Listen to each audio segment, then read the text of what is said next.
Hi everyone. These are the instructions for splitting your screen.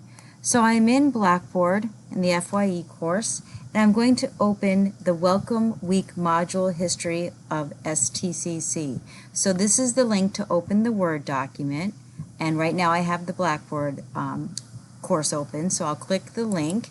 On the bottom you'll get an option to click Open to open the Word document. And then you need to click Enable so that you can accept it and then type in your answers. Again, this is the link that will take you to the video. So if you hold Control and click the link, it'll take you right to that video where you'll be answering the questions.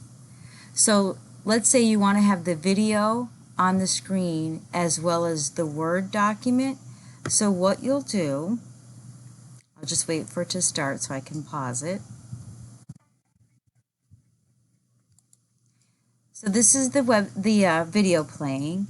I'll hover down to the taskbar down at the bottom of your screen where you have your Windows and search feature, and where it's in a blank area, right click and choose Show Windows Side by Side.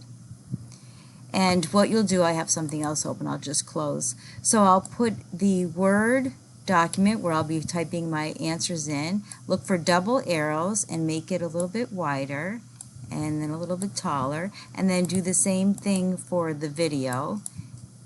Make it wider and taller. And what you have now is both. You have your questions on the right hand side and your screen, and then you can continue to play and you can answer your questions. So you just click back and forth into, if you want to type in here, back into this one if you want to go ahead and click play, but you have them side by side. So that was right click at the bottom and choose Show Windows Side by Side, and then you just adjust the sizing of both windows so that you can work on them at the same time. I hope this helps.